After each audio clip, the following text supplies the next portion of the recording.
The next thing I'm going to do is create a blend shape so that when the arm flexes inward, the bicep will flex and bulge out. We're going to use the set-driven key interface in Maya that lets you have one thing control another in an easy way.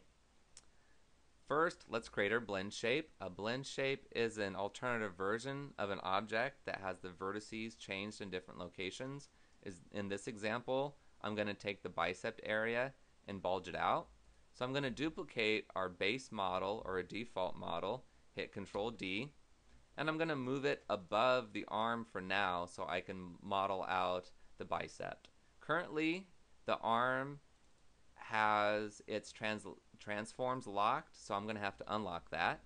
Before I do that, I'm going to call it bicep. I think there's a T at the end. I'm going to go over here in the channel control, select all the channels, right click, and hit unlock selected. Now it's white, so I can move it. And I'm going to move my arm above my model. Now I'm going to take this model and make the bicep area flex out a little bit. I'll go over to the polygons menu and use the sculpt geometry tool. I'll double click so I can see the options, and I want to be in the pull mode.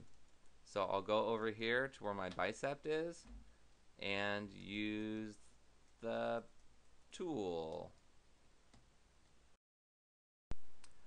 I'm going to select the arm and use the sculpt geometry tool to make the bicep bulge out. I'll double click on the sculpt geometry tool. I'm going to make sure that I'm in the pull mode, and I'm going to take the opacity down a little bit so it doesn't make that big of a difference. You can use the B button to make your brush smaller or larger. Hold down the B button and left mouse drag to make it larger or smaller. So I'm going to click in the bicep area a couple times with my left mouse and bulge out the bicep. Now that's pretty wild, so I'm going to go to the smooth option here and make it a little smoother.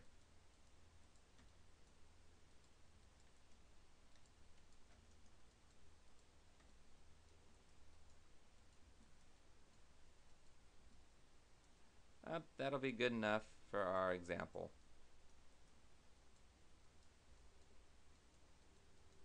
You just want to make sure that it's obvious that you have something changed.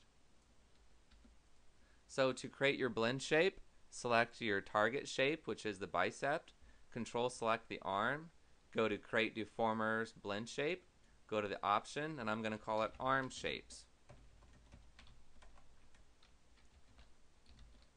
Hit apply.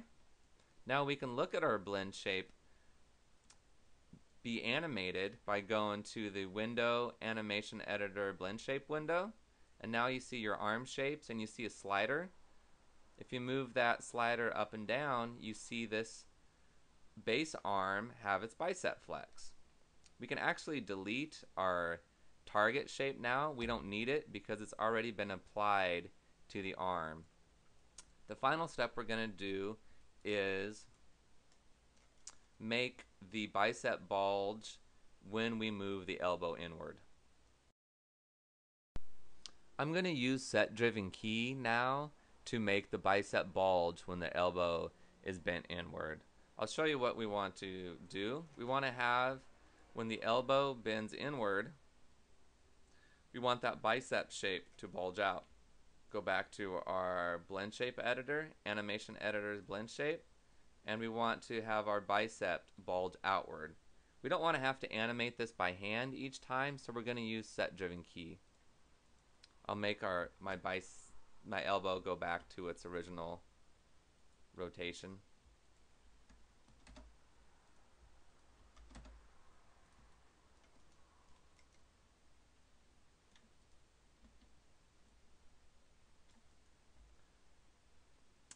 The set driven key interface is under animate set driven key set.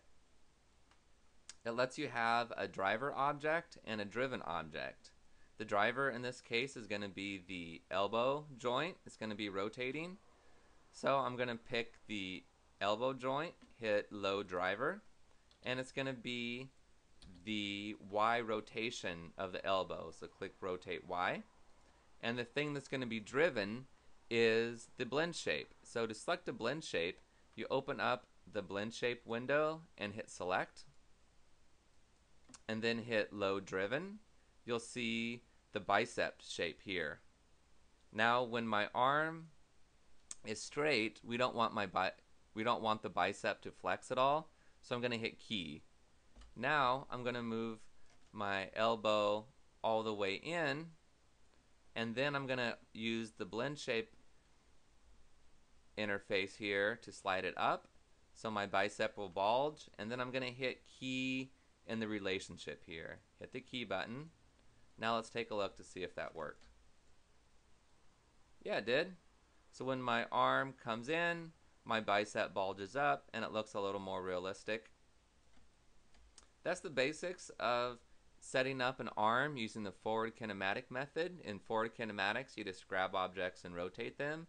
It's a great method for animating arms. When they swing around, you get nice rotations. If you needed to do something like have a character do a pull-up though, or put his hand against a wall or a table, you'd use IK. But for general arm use, forward kinematics works well.